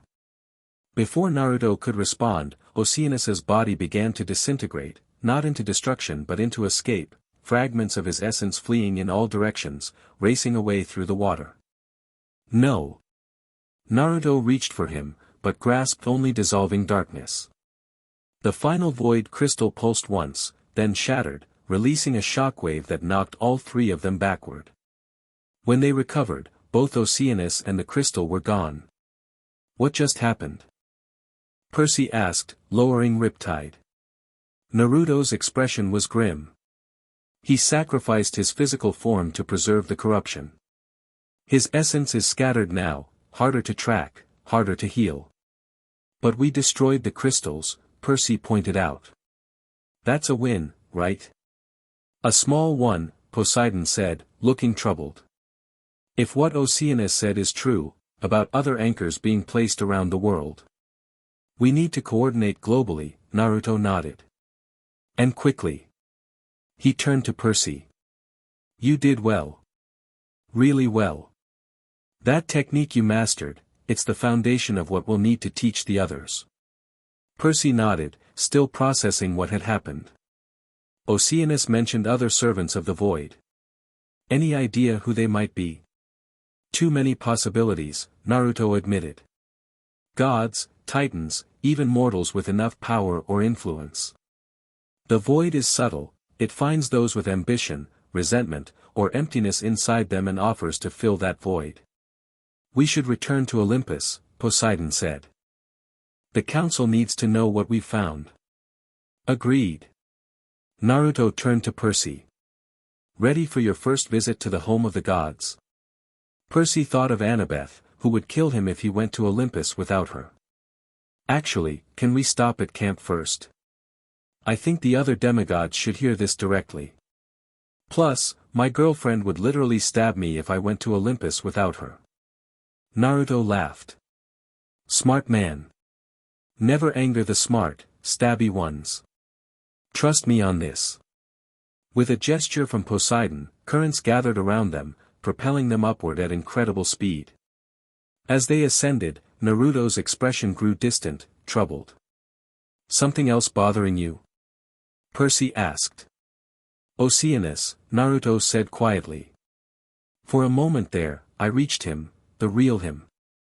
But something else was waiting, watching through his eyes. Something familiar. The void itself? Naruto shook his head. No. Something worse. Something that knows me. His blue eyes met Percy's. Whatever's coming, Percy. It's personal. While Naruto, Percy, and Poseidon had been exploring the ocean depths, Camp Half-Blood had transformed into a training ground unlike anything the demigods had seen before. Naruto's shadow clone had organized them by divine parentage, teaching each group techniques that resonated with their inherent abilities. The Apollo cabin learned to infuse their arrows with purifying light. Hephaestus's children forged weapons that could interact with extradimensional space. Athena's offspring developed strategic formations that strengthened reality itself through perfect geometric patterns. When Naruto, Percy, and Poseidon returned, they found the camp alive with new energy and purpose. Your clone is a pretty good teacher, Annabeth told Naruto as they watched demigods practicing their new techniques. Though his teaching style is unconventional. Meaning? Naruto asked. He keeps saying, believe it, after important points, and occasionally goes on tangents about ramen. Naruto laughed. Yeah, that sounds like me. The original clone spotted them and jogged over. Boss. Check out what they can do already. He gestured excitedly toward the practice fields where demigods demonstrated abilities far beyond their normal capabilities. Impressive, Naruto acknowledged, watching as Clarice led the Ares cabin through combat forms that left trails of reality-reinforcing energy in their wake. They learn fast. Told you they would, the clone said proudly. Oh, and we've had another visitor while you were gone. Who? Me, came a female voice. They turned to see Hera approaching, dressed not in her usual formal attire but in a simple white dress, her dark hair loose around her shoulders. The demigods gave her a wide berth. Hera's reputation among half-bloods was not positive. Percy bowed awkwardly. Lady Hera. Hera acknowledged him with a nod before turning to Naruto. I see you've been busy. Found void crystals in the deep ocean, Naruto reported. Ran into Oceanus too. He's fully corrupted now. I feared as much, Hera said. The council awaits your report. Zeus is anxious. I bet, Naruto replied. We'll head up soon. Just need to brief the demigods first. The clone dispersed itself, transferring all its memories and experiences back to the original Naruto. He blinked, processing the influx of information. You've already made remarkable progress, he told the gathered demigods. But what we found underwater confirms we're running out of time. As Chiron called the camp to assembly, Naruto noticed Percy and Annabeth exchanging glances. Something on your minds? He asked them. Just wondering why Hera's suddenly interested in camp, Percy said cautiously, keeping his voice low. She's not exactly known for her love of demigods. Naruto glanced toward Hera, who stood speaking with Chiron. She's changing. Remembering who she was before, everything got complicated. And who was that? Annabeth asked. Naruto smiled slightly. Someone who cared deeply about the balance between divine and mortal worlds. Someone who saw half-bloods not as embarrassing side effects but as bridges between realms. That's not the Hera we know, Percy said skeptically. Give her a chance, Naruto suggested. People can surprise you when they reconnect with their true selves. Before they could discuss further, Chiron had gathered all the campers. Naruto stepped forward to address them, recounting their discoveries in the deep ocean and the threat of void crystals spreading worldwide. Each of you has a role to play, he concluded. What you're learning now, connecting deeply with your divine aspects, will be crucial in the coming battle. This isn't just about fighting monsters or titans. It's about reinforcing reality itself against something that wants to unmake everything. Cheery, someone muttered from the crowd.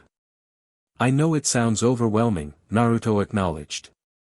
Trust me, I've been there, facing enemies that seem impossible to defeat. But here's what I've learned across many lifetimes, nothing is unbeatable when you work together, when you fight for each other instead of just yourselves.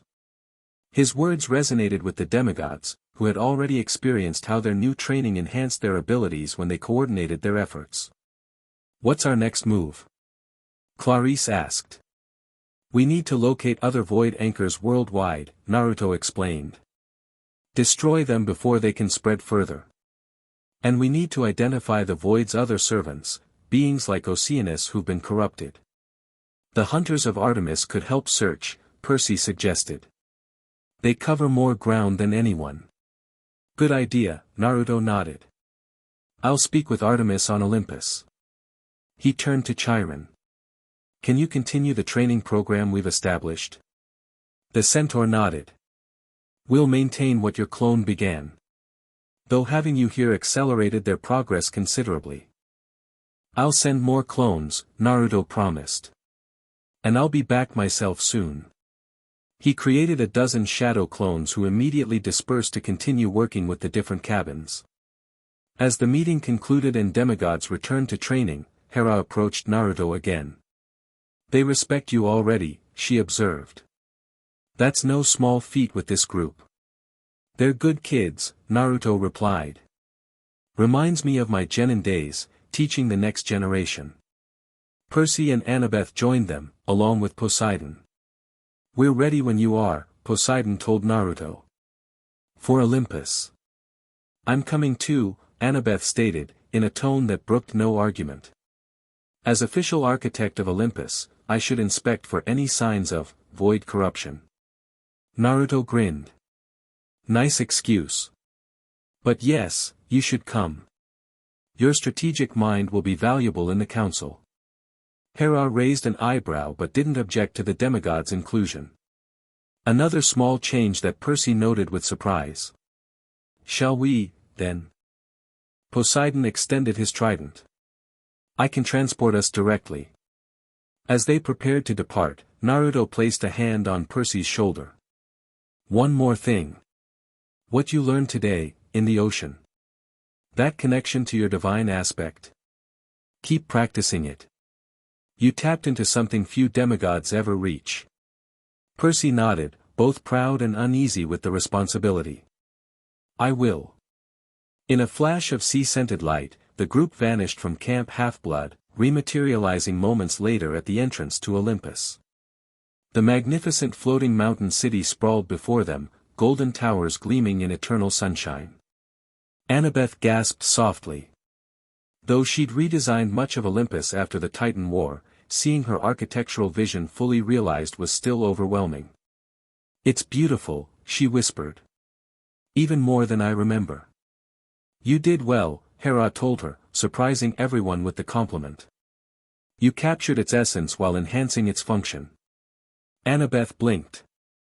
"Thank you, Lady Hera." They proceeded through floating gardens and across marble bridges toward the main palace. As they walked, Naruto noticed subtle changes in Olympus's energy, a vibrancy returning to the divine mountain that had been absent for centuries. "The gods are remembering," he explained, seeing Percy's questioning look. "As their true memories return, Olympus itself responds. This place is tied to their collective consciousness."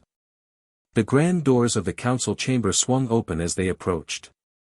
Inside, all 12 Olympians waited, along with Hestia at her hearth and several minor gods standing along the perimeter. Zeus sat rigidly on his throne, master bolt in hand. When he spoke, his voice carried both authority and poorly concealed anxiety. "The council recognizes Poseidon, Queen Hera, the first father Naruto, and..." He paused, looking at the demigods with mild surprise, "Perseus Jackson and Annabeth Chase. They were instrumental in our discoveries," Poseidon explained. Zeus nodded stiffly. "Very well. Report what you found." For the next hour, they shared everything, the void crystals, Oceanus's corruption, the techniques Percy had learned, and the training underway at Camp Half-Blood. The council listened with growing concern, particularly at the mention of other potential servants of the void among gods and titans.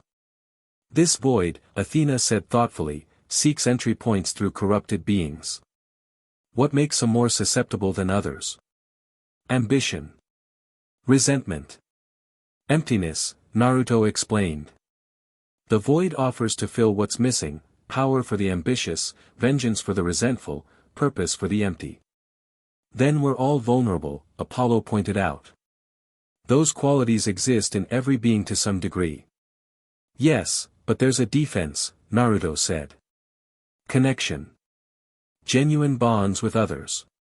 The void can't easily corrupt those who feel truly connected to other beings, to purposes beyond themselves. The gods exchanged uncomfortable glances. Isolation and detachment had defined their existence for millennia, growing worse with each passing century as they withdrew further from mortal affairs. That's why the demigods are crucial, Naruto continued. They maintain those connections naturally, to both divine and mortal worlds. And why we must change how we operate, Hera added unexpectedly. Our isolation has made us vulnerable. We've forgotten our original purpose. Zeus frowned. Our purpose is to rule. No, Naruto said quietly. Your purpose was to guide. To inspire. To connect the divine and mortal realms, not separate them. Silence fell across the chamber as the gods absorbed this fundamental challenge to their identity. Finally, Artemis spoke. My hunters can search for these void crystals. They already patrol the wild places of the world. The seas will be watched, Poseidon promised. I've already alerted my court. One by one, the gods offered resources, abilities, and domains to the coming effort. Even Zeus, reluctantly, pledged the winds as scouts. This is a good start, Naruto nodded. But there's something else we need to discuss. Something that's been bothering me since I spoke with Oceanus. All attention focused on him. When I was helping Percy destroy the void crystals, I sensed a presence watching us. Not the void itself, but something, individual. Something that knows me personally. An enemy from your past. Athena suggested. Maybe. Naruto paced the center of the chamber. But it feels more specific than that. Almost like a mirror. Zeus leaned forward. Explain. In my life as a shinobi, I faced an enemy who was essentially my dark reflection, someone who could have been me if I'd made different choices. What I sensed underwater felt similar, but older. Much older. Hestia looked up from her hearth, her young face troubled. A shadow self. Your opposite. Naruto turned to her. You know something. Only legends, she said softly. Stories from the beginning. That when you created the first sparks of consciousness, a reflection formed in the void, everything you rejected, everything you chose not to be. My shadow, Naruto murmured. The parts of myself I discarded. If such an entity exists, Athena said slowly, it would know your weaknesses intimately. Your strategies, your thinking. And it would hate you with perfect understanding, Ares added. The most dangerous kind of enemy. Percy stepped forward. Is that what Oceanus meant? When he said, it's personal? I think so. Naruto's expression was troubled. Which means this isn't just about the void consuming reality. There's something directing it, using it. Something that wants revenge. Against you specifically, Zeus concluded. And by extension, all you created. The implications hung heavy in the air. Not just an impersonal force of destruction, but a sentient entity with a grudge, one that knew their creator better than anyone. If this shadow self exists, Hera said, how do we fight something that thinks like you? Naruto was silent for a long moment. Then, unexpectedly, he smiled. We don't try to outthink it. We surprise it. He looked around at the gods and demigods. My shadow would expect me to fight as I always have, head-on, with overwhelming force and determination. So instead, we do what I've learned in my life as Naruto, we use teamwork, unpredictability, and transformation. That's it? Zeus demanded. Your grand strategy is to be unpredictable. Not just unpredictable, Naruto clarified. Fundamentally different from what I was when that shadow formed. I've lived countless lives since then, learning and changing. My shadow hasn't had that opportunity. It's been trapped in the void, static and unchanging. Understanding dawned on Athena's face. You've evolved. It remains fixed in the past. Exactly. Naruto turned to Percy and Annabeth. That's another reason the demigods are so important. You represent change, adaptation, qualities my shadow self wouldn't understand or anticipate. Percy nodded slowly. So we become your wild cards. Precisely. The council chamber doors suddenly burst open. A minor god, Hermes' lieutenant, rushed in, face pale with urgency. My lords and ladies, he gasped. We're receiving reports, all over the world, void crystals appearing simultaneously. Dozens of locations. Zeus rose from his throne. Where? Ancient sites of power. Delphi. Stonehenge. The pyramids. Places where the veil between worlds is already thin. Naruto's expression hardened. It's starting the final phase. Creating a network of anchors to weaken reality globally. How long do we have? Poseidon asked. Days, maybe, Naruto estimated. Once the network is complete, the void itself can begin to manifest physically. Then we divide our forces, Zeus decided, taking command. Gods to the most critical sites. Demigods to the secondary locations. Destroy these anchors before the network can stabilize. For once, Naruto didn't counter Zeus's authority. Good plan. But we need to coordinate our efforts. Each anchor destroyed will cause the others to strengthen in response. A simultaneous strike, Athena suggested. Hit them all at once, giving them no chance to adapt. That's going to take precision timing across multiple time zones, Annabeth pointed out. Leave that to me, Hermes volunteered. Coordination is my specialty. As the council erupted into tactical discussions, Naruto pulled Percy and Annabeth aside. There's something else, he said quietly. Something I'm not telling the council yet because I need to confirm it first. What? Percy asked. If my shadow self is truly behind this, there's only one place it could physically enter our reality, the point where I originally left it. Which is where? Annabeth pressed. Naruto's eyes met hers. The original Mount Olympus. Not this floating palace, but the mountain in Greece where it all began. Where I created the first gods before going into my long sleep.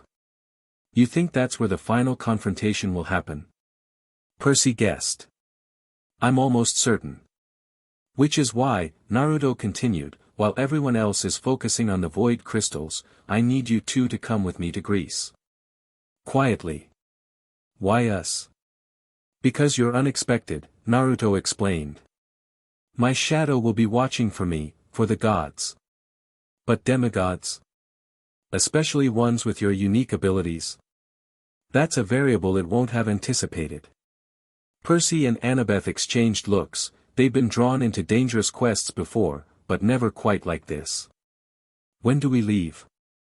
Annabeth asked.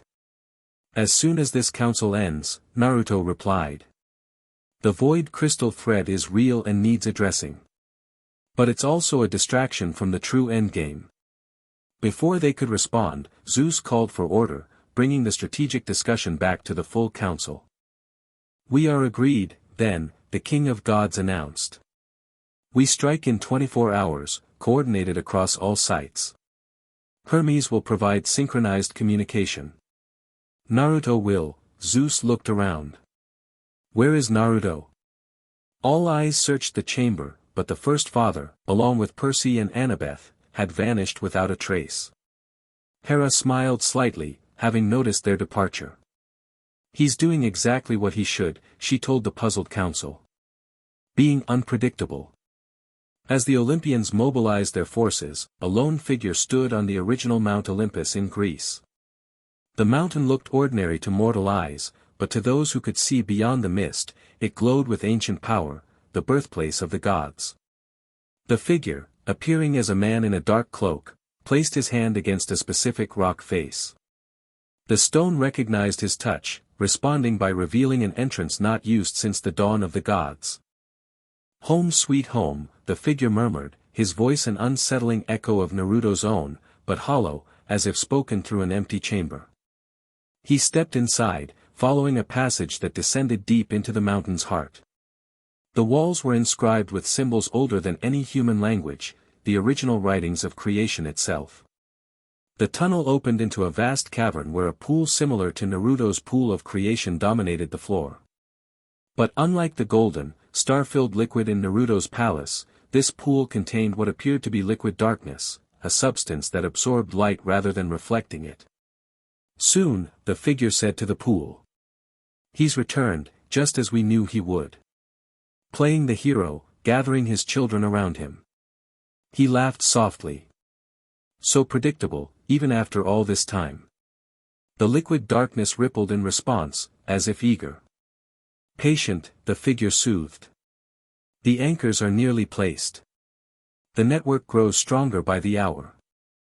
When the time comes, you'll have what you've hungered for since the beginning, everything he created, everything he loves." The cloaked man gazed into the dark liquid, his face reflecting back at him, a face identical to Naruto's, but with eyes like black holes and skin webbed with darkness. "And I'll finally have what he denied me," the shadow self whispered. Existence. The end. Thank you for watching this video. Please be sure to subscribe to our channel and like this video.